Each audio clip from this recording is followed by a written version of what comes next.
নমস্কার।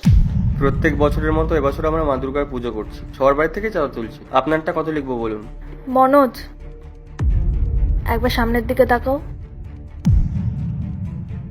ক্ষমা করবেন দিদি, আমি জানতাম এখানে গৌতম দা থাকে। আসলে প্রত্যেক বছর পুজোর সময় গৌতম দার থেকে চাঁদা নিতে আসতাম তো তাই, কিন্তু আমি এটা জানতাম না যে আপনি থাকেন। কোনো ব্যাপার না, কিন্তু এখানে কোনো গৌতমদা থাকে না।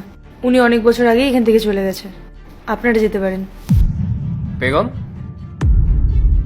কে এসেছে? ওই কিছু হিন্দু ভাই বোনেরা এসেছে দুর্গাপুজো চাঁদা নিতে। আমি ওদেরকে যাওয়ার জন্য বলে দিয়েছি। তুমি ওনাদেরকে চলে যেতে কেন বললে? ওনাদেরকে ভিতরে আসতে বলো। ওদেরকে ভেতরে কেন আসতে বলবো? আপনারা বাইরে দাঁড়িয়ে আছেন কেন? আপনারা ভেতরে আসুন। বলছি, ভেতরে যাওয়ার কি আছে? আমরা ফিরে যাই না? আমার না ঠিক লাগছে না। দেখো দাদা যখন এত ভালো করে বলছে তখন চলো। আসুন।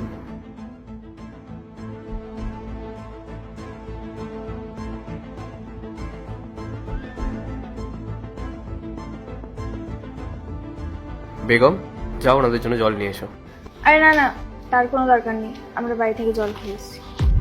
না না, কোনো ব্যাপার না, তুমি যাও কি জল নিয়ে এসো।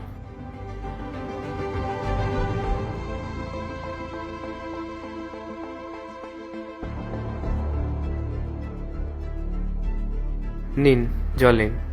না না, আমরা পরে খেয়ে নেব। তো বলুন, আমরা আপনাদের কি সাহায্য করতে পারি? আসলে আমরা প্রতি বছরই মা দুর্গার পুজো করি, আর কিছু গরিব মানুষদের খাবার খাওয়াই যাতে ওদের পেটটা ভরে। তাই আমাদের পাড়ায় যতগুলো ফ্যামিলি আছে সব ফ্যামিলি থেকে কিছু কিছু চাঁদা তুলি। আর আমরা এখানেও চাঁদা তুলতেই এসেছিলাম, কিন্তু আমরা জানতাম না যে গৌতম দা এখন আর এখানে থাকে না। কারণ প্রতি বছর উনিও চাঁদা দিতেন, কিন্তু আমরা জানতাম না যে এবছর আপনারা এখানে থাকবেন। বাহ, এটা তো খুব ভালো কথা যে আপনারা গরিব মানুষদেরকে খাওয়াবেন। আর এতে যদি আমরা আপনাদেরকে সাহায্য করতে পারি তাহলে আমাদেরও খুব ভালো লাগবে। হ্যাঁ, আমি মানছি আমাদের ধর্ম আলাদা আলাদা। আপনারা হিন্দু আর আমরা মুসলিম, কিন্তু আমরা একই দেশে বাস করি, তাই জন্য তো আমরা ভাই ভাই হলাম, তাই না? আপনারা যেরকম দুর্গাপুজো উদযাপন করেন ঠিক তেমনি আমরাও ঈদ উদযাপন করি। ঈদের দিনে অনেক হিন্দু ভাইরা আমাদের বাড়িতে আসে, আমাদের সঙ্গে সিমুইও খায়। ঠিক তেমনি দুর্গাপুজো কালী পুজোর দিনে আমরাও ওনাদের সঙ্গে মিষ্টি খাই। হ্যাঁ, মানছি আমরা মুসলমান আর আপনারা হিন্দু, কিন্তু আমরা তো ভাই ভাই, তাই না? আপনারা দুর্গাপুজো করছেন আবার গরিব মানুষদেরকেও খাওয়াচ্ছেন, এটা তো খুব ভালো কথা। আপনারা যখন গরিব মানুষদেরকে খাওয়াবেন তখন তো আপনারা এটা জিজ্ঞেস করবেন না যে আপনারা কোন ধর্মের। আপনারা তো সবাইকেই খাবার খাওয়াবেন। আর আপনাদের এই প্রচেষ্টায় আপনাদেরকে সাহায্য করতে পারলে আমারও খুব ভালো লাগবে, যতটা আমাদের সাধ্য হয়। বেগম, যাও গিয়ে টাকা নিয়ে এসো।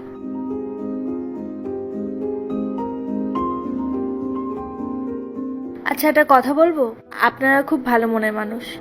আজকাল কি বলুন তো, মানুষ একে অপরের সাথে ধর্ম নিয়ে ভেদাভেদ করে, আর সেখানে আপনি আমাদের হেল্প করতে চান, তাও আবার আমাদের দুর্গাপুজোর জন্য। এটা আমাদের কাছে অনেক বড় ব্যাপার।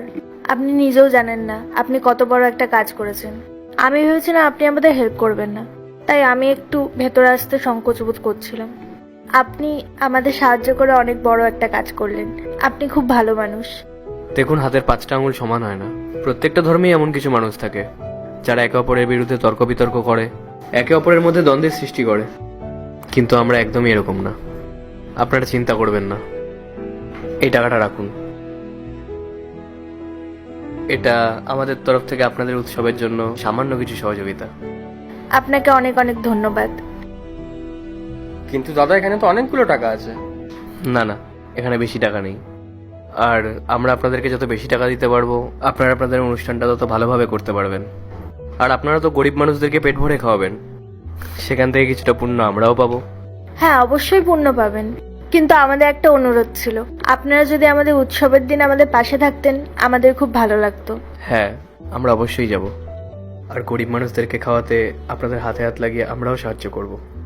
আর হ্যাঁ, এটা মুসলিম ভাইয়ের তরফ থেকে হিন্দু ভাইদের জন্য একটা বার্তা।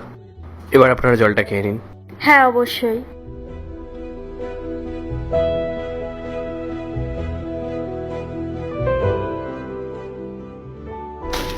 নমস্কার। নমস্কার। নমস্কার। নমস্কার।